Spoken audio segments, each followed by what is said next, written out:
The stars looked different from this far away from Earth. Commander Eric Mason stood at the observation deck of the U.S. Horizon, his eyes fixed on the growing light of Taw City. After 3 years in cryosleep, his body felt stiff, but his mind was sharp with excitement. This was why he had joined the space program, to be among the first humans to meet another civilization.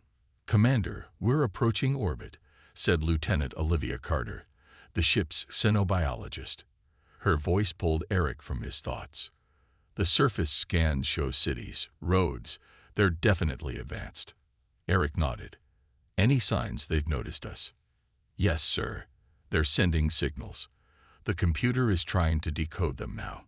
The U.S. Horizon, Earth's first true interstellar vessel, slowed as it entered orbit around Taw City. The planet looked like Earth in some ways. Blue oceans, green and brown land masses, white clouds swirling in its atmosphere. But the continents were shaped differently, and the oceans had a slight purple tint when they caught the light. Captain Laura Winters called the crew together. "This is what we trained for," she said simply. "First contact team, prepare to descend." Eric checked his gear one last time. As second in command and head of diplomacy, he would lead the first group to the surface. Olivia and 3 others would join him, while Captain Winters monitored from orbit. The landing craft shook as it cut through the atmosphere.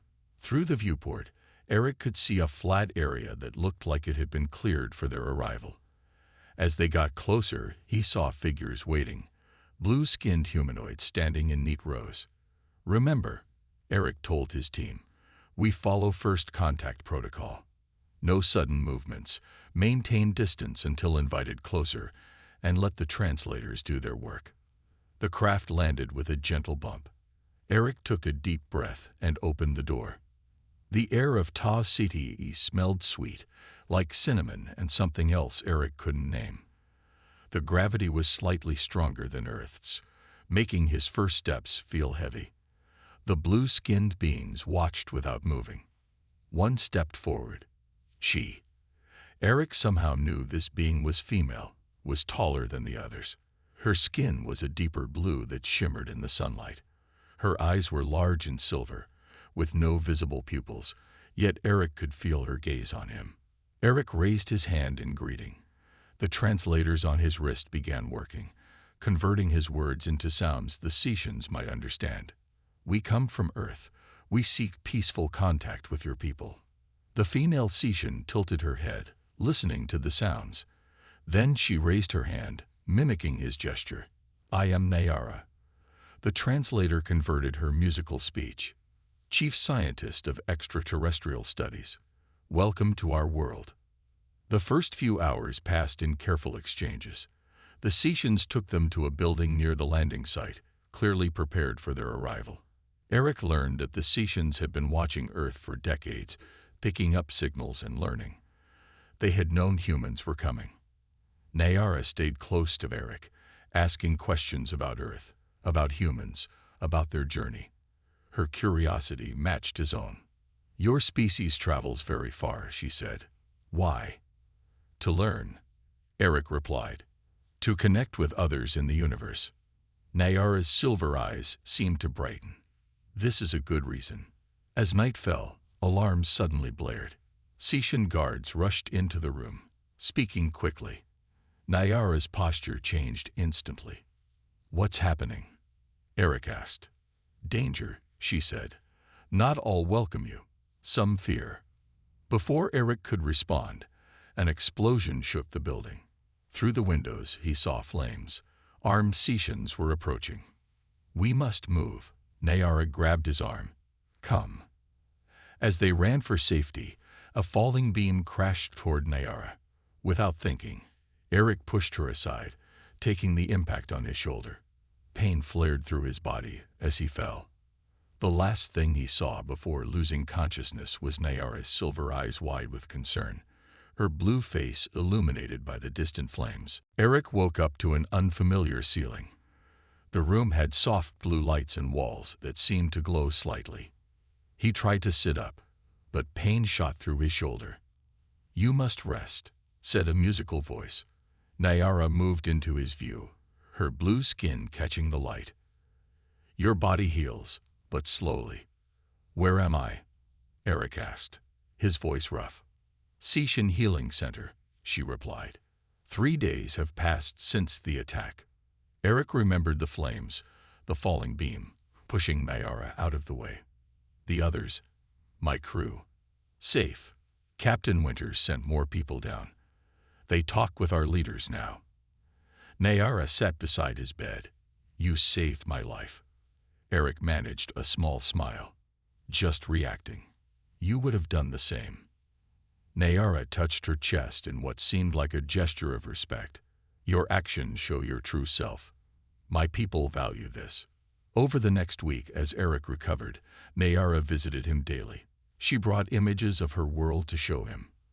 The twin moons that lit up the night sky, the purple oceans that got their color from tiny plants floating on the surface, the tall buildings where Sishins lived in community groups. We call these nests, she explained, showing him pictures of circular homes where multiple families lived together. All raise children, all care for elders. Eric told her about Earth, about forests and deserts, about cities and small towns, about the different cultures that made up human civilization. Humans are so varied, Nyara said with wonder. Sishins look different, but think more alike. Once Eric could walk again, Nyara got permission to take him outside the healing center. They walked through a garden where plants responded to movement, their leaves turning to follow them as they passed. The attack, Eric said as they sat by a pool filled with glowing creatures like jellyfish. Who were they? Nyara's expression darkened. The pure path. They believe contact with other worlds will destroy our way of life. They are few, but dangerous. We've had similar groups on Earth, Eric said. Fear of the unknown is common. Nyara looked at him with her silver eyes. You understand much for one who travels so far from home. That evening, Eric joined Captain Winters and the diplomatic team for a meeting with Sishin leaders. The main council room was a circular chamber with seats arranged so everyone could see each other equally. The cultural exchange is going well, Captain Winters told him quietly. Your friendship with Nyara has helped. They trust us more because of it. The meeting went smoothly. The Sichins agreed to share knowledge about medicine and biology, while the humans offered information about space travel and physics. Both sides were careful not to give too much, but it was a start. After the meeting, Nyara invited Eric to see something special. Tonight only, she said with excitement in her voice. She led him to a transport that took them far from the city, into a dense forest. As night fell, the trees began to glow with soft blue light. Once every 60 days, Nyara explained. The trees share energy through their roots. They walked among the glowing trees, their light casting blue shadows. In the distance, animal sounds echoed, clicks and musical calls unlike anything on Earth. It's beautiful, Eric said simply. Nyara turned to him, her face serious. In our stories, those who walk together under the light trees form a special bond. We share this with only our closest friends. Eric felt the weight of what she was saying. This wasn't just sightseeing. It was something cultural, something important. I'm honored, he said, meaning it. As they stood surrounded by blue light, something shifted between them, a connection that went beyond words or translation devices, beyond their different biologies and worlds. Neither of them knew it yet, but their lives had just become linked in ways that would cross the stars. 6 months passed quickly. The human base near the Sishin city grew as more people arrived from Earth. Scientists from both worlds worked together, sharing knowledge and making discoveries. Eric now spoke basic Sishin, though he still used his translator for complex conversations. One morning, as Eric was reviewing reports in his office, Captain Winters entered with a serious face. We just got a message from Earth, she said, her voice tight. They want us to come back. All of us. Eric stood up, surprised. Why? Everything is going well here. Politics, Captain Winters sighed. The new administration doesn't support the mission anymore. They're cutting our funding and want the ship back. Eric felt like the floor had dropped beneath him. Leave Ta City. Leave Nyara. In 6 months, they had grown close. She had taught him about her world, and he had shared stories of Earth. They had visited the light trees 3 more times. Each visit deepened their connection. When? He asked simply. 2 weeks. Just enough time to finish current projects and say goodbyes. The news spread quickly through the human base. Some were relieved. They missed Earth and their families. Others were angry or sad to leave their work unfinished. Eric waited until evening to tell Nyara. They sat on a hill overlooking the city, watching the twin moons rise. Your face shows trouble, Nyara said before he could speak. She had become good at reading human expressions. Earth has called us back, Eric said, the words heavy in his mouth. We have to leave in 2 weeks. Nyara went very still. Her silver eyes seemed to darken. All of you. Yes, the new leaders on Earth don't want to spend resources on the mission anymore. Nyara was quiet for a long time. Then she turned to him, her voice different than he had ever heard it. Do you know what happens when Sicians share the light tree walk 4 times? Eric shook his head. It begins a bond. A life bond. Her hand touched her chest. Here, something changes. We begin to feel what the other feels, even at a distance. Eric remembered how he had sometimes known Nyara was coming to visit before she arrived, how he could sense her moods. I didn't know, he said softly. I should have told you, she admitted. But I didn't want to scare you. Humans don't bond this way. Eric took her hand. It felt cool against his skin, her 6 fingers wrapping around his 5. What happens to the bond if we're separated? Nyara looked up at the stars. No Sician has ever bonded with someone who left our world. But our stories say the bond doesn't break with distance. It stretches. The next day, news came that made everything worse. The Pure Path group had grown stronger. They used the humans' planned departure as proof that Earth never wanted true friendship with Ta City. They say you came only to study us, to learn our weaknesses, Nyara told Eric as they walked through the market. People stared at them, some with fear in their eyes. That's not true, Eric said, but he knew how it looked. That night, a group of Pure Path protesters gathered outside the human base. They carried signs in Sician that the translators said meant go home and no trust for star travelers. Eric watched from a window as Sician security kept the protesters back. This is my fault, Nyara said beside him. I brought you to the light trees. Some see this as giving away our secrets. No, Eric touched her shoulder. This is about fear, not us. But as the days passed and their departure grew closer, the protests grew larger. The Sician government remained friendly, but there was tension in every meeting. Eric faced an impossible choice, his duty to return to Earth, or his growing feelings for Nyara and her world. As humans began packing up their research and equipment, the weight of his decision pressed on him harder each day. And through their growing bond, he could feel Nyara's heart breaking, even when she smiled and helped him prepare to leave. The night before the humans were scheduled to leave, Eric couldn't sleep. He walked through the nearly empty base, looking at the spaces where equipment had been, where people had worked and lived for the past 6 months. Tomorrow, it would all be gone. His communicator beeped. It was Nyara. Meet me at the transport station. Her message said, please. Eric found her waiting with a small vehicle, her silver eyes reflecting the lights of the city. One last visit, she said quietly. Will you come?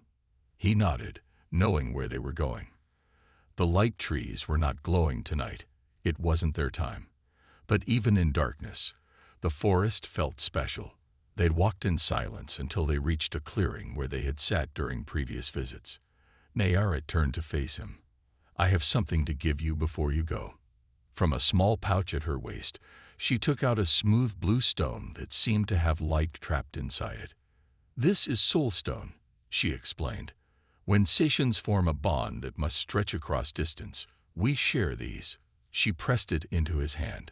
It will help the bond remain, even across the stars. Eric felt the stone warm in his palm.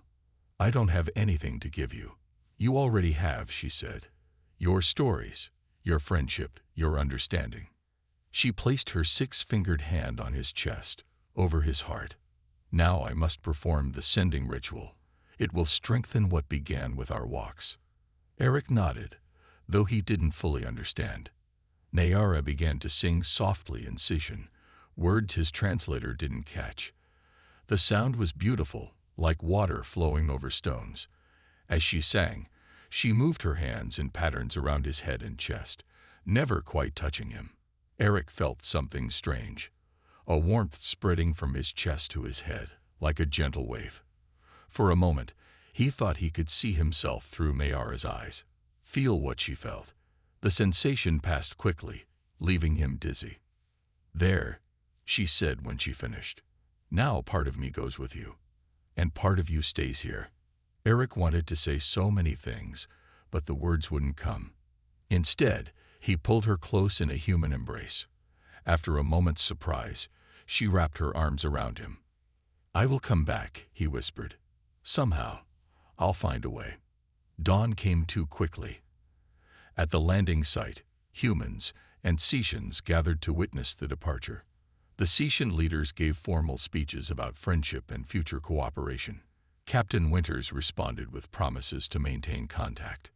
Eric searched the crowd for Mayara, but didn't see her. Had last night been their final goodbye? As the crew began boarding the shuttle that would take them to the U.S. horizon waiting in orbit, a commotion broke out at the edge of the crowd. Shouts in Sishan, then running figures. Security guards moved quickly. Pure Path activists, someone said. They're trying to disrupt the launch. The crew boarded faster. Eric hesitated at the shuttle door, still looking for Nayara. Just as Captain Winters called for him to hurry, he saw her running toward the shuttle, pushing through the crowd. Eric, she called. Before he could respond, an explosion shook the ground. Smoke rose from one of the nearby buildings. In the confusion, security forces pushed the remaining humans into the shuttle. We have to go now, Captain Winters ordered. The situation is deteriorating. The shuttle door began to close. Through the narrowing gap, Eric finally saw Nayara. She stood still amid the chaos, her silver eyes locked on his. Her lips moved, saying something he couldn't hear. Then the door sealed shut, cutting off his view. The shuttle engines roared to life, pressing Eric back into his seat as they lifted off. Through the small window, he watched Ta City grow smaller, the blue and purple planet that had become so important to him falling away. In his pocket, the soulstone grew warm, almost like a heartbeat. Space was cold and empty after the living beauty of Ta City. The U.S. Horizon's engines hummed steadily as it began the long journey back to Earth. The crew settled into their routines, but something had changed. They had all left pieces of themselves behind. For Eric, the feeling was physical. The soulstone stayed warm against his skin, hanging from a cord around his neck. At night, when the ship was quiet, he held it in his hand and thought of Mayara. Sometimes, he swore he could feel her thoughts, like whispers just beyond hearing. Dr. Samantha Wright, the ship's medical officer, ran tests on Eric when he reported strange dreams. Your brain activity is unusual, she told him, looking at the scans. These patterns here, I've never seen anything like them. What does it mean? Eric asked. I don't know, she admitted. But it started after that ritual Mayara performed, right? Eric nodded. The dreams were becoming clearer. He saw Ta City through Mayara's eyes, felt her emotions. She was worried, frightened sometimes. The Pure Path group was gaining power, questioning those who had worked closely with humans. 1 month into the journey, Eric woke from a deep sleep, his heart racing. The soulstone burned against his chest. In his mind, he had seen Nayara running, hiding, her fear sharp like broken glass.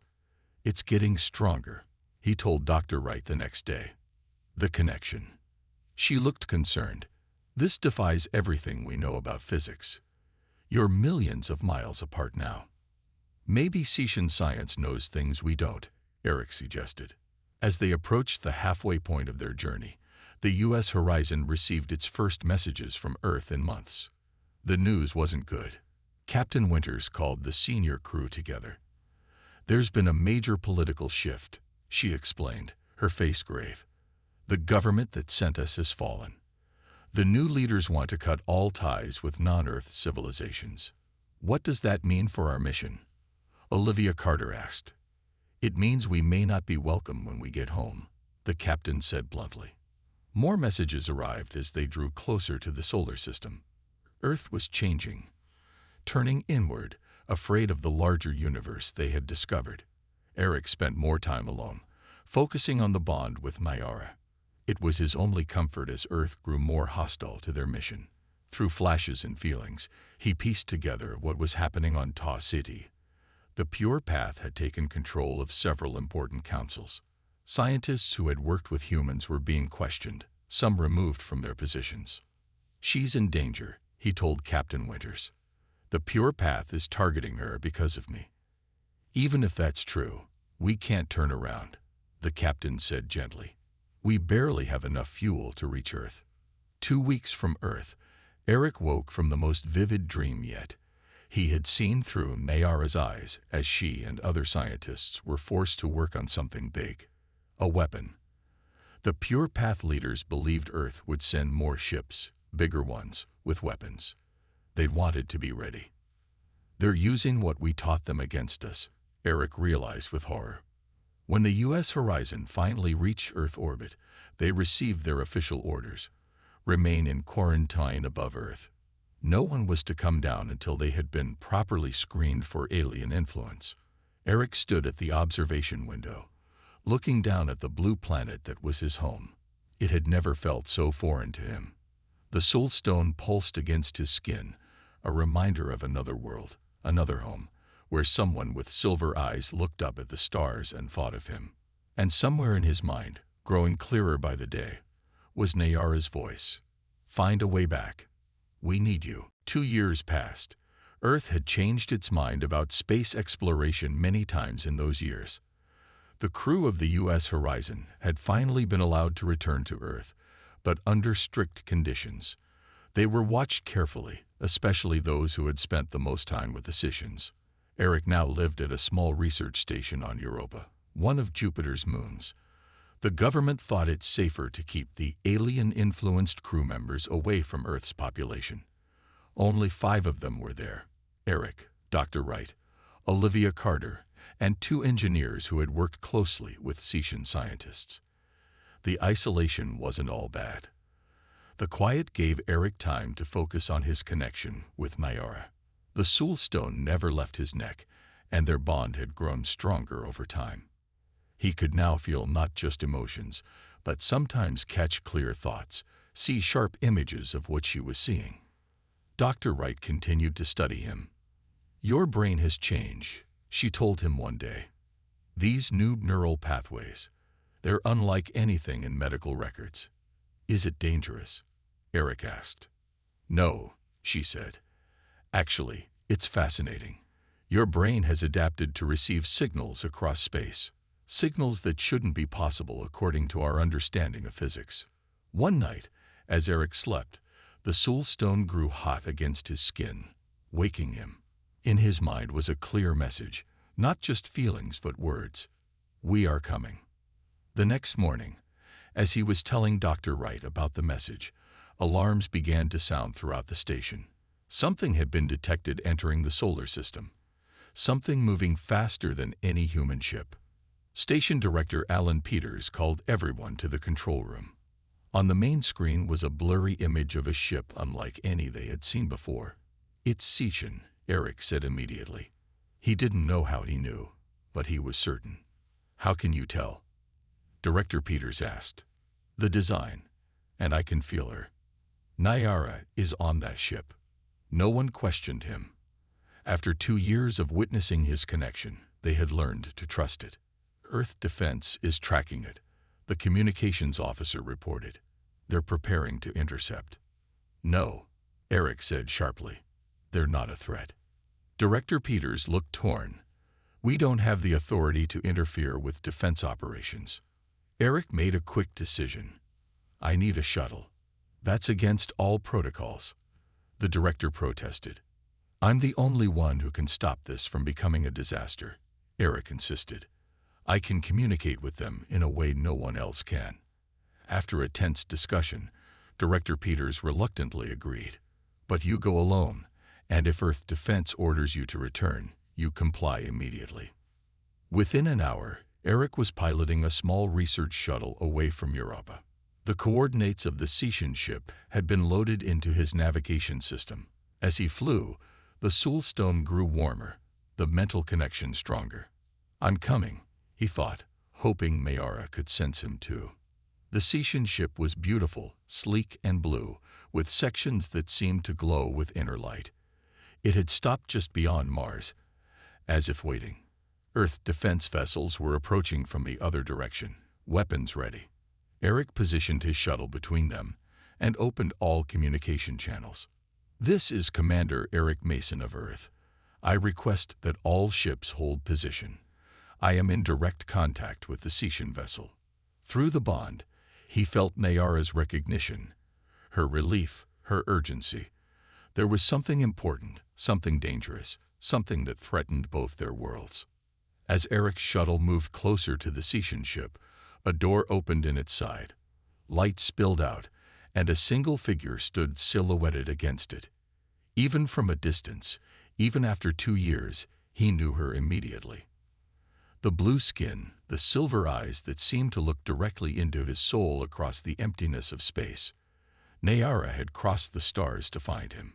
Eric docked his shuttle to the Seacian ship with shaking hands. When the airlock opened, she was waiting. You came, she said simply. You called, he answered. Their embrace lasted only moments before Nayara pulled back, her silver eyes serious. We don't have much time, she said. The pure path has created something terrible, a weapon that could destroy entire solar systems, including yours. Eric felt a chill. How? They used what we learned from your science, combined with our energy technology. She led him deeper into the ship where 3 other Seacians waited. They were all scientists, all looking tired and worried. We escaped to warn you, one of them said. The Pure Path plans to use the weapon to keep all other species away forever. But they don't understand its full power. Earth defense ships surrounded them now, demanding they surrender. Eric used his old command codes to request an emergency meeting with Earth's leaders. His status as a hero of the First Contact mission still carried weight. We need proof, the defense commander said over the video link. I can prove it. Dr. Wright spoke up from Europa Station, where she was monitoring everything. The bond between Commander Mason and Nayara is real. The brain scans show it clearly. She sent the scans showing Eric's changed brain patterns.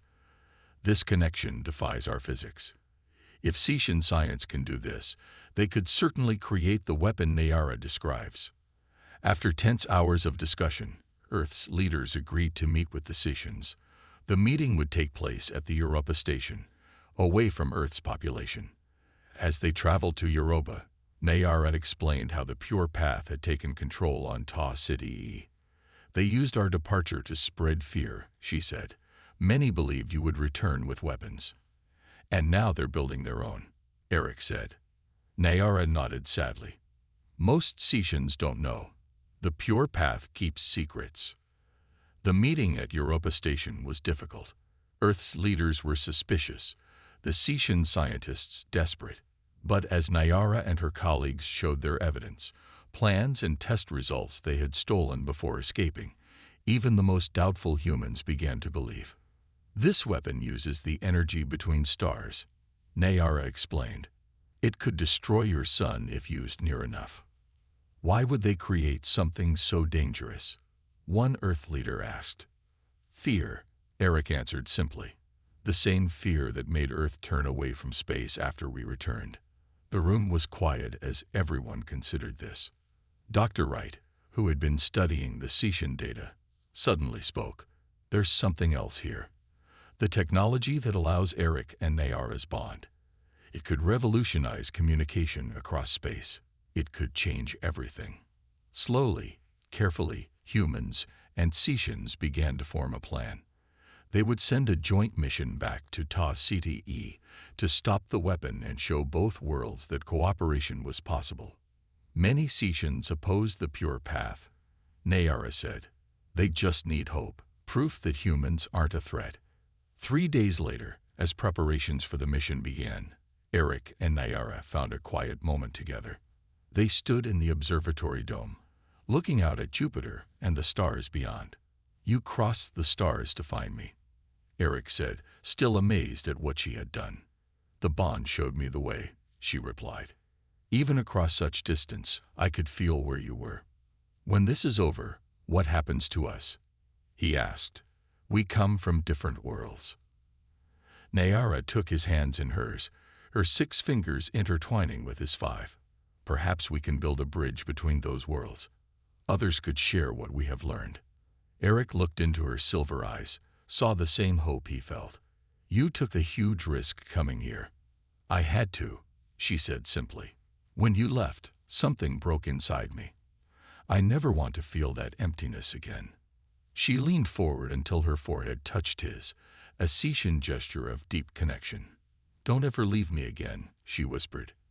I won't, Eric promised, the soul stone warm between them. Whatever happens, whatever we face it together. Above them, the stars shone steadily, no longer distant and cold but full of possibilities. 2 peoples, 2 worlds, connected by understanding and hope, and by a bond that had proven stronger than the space between stars.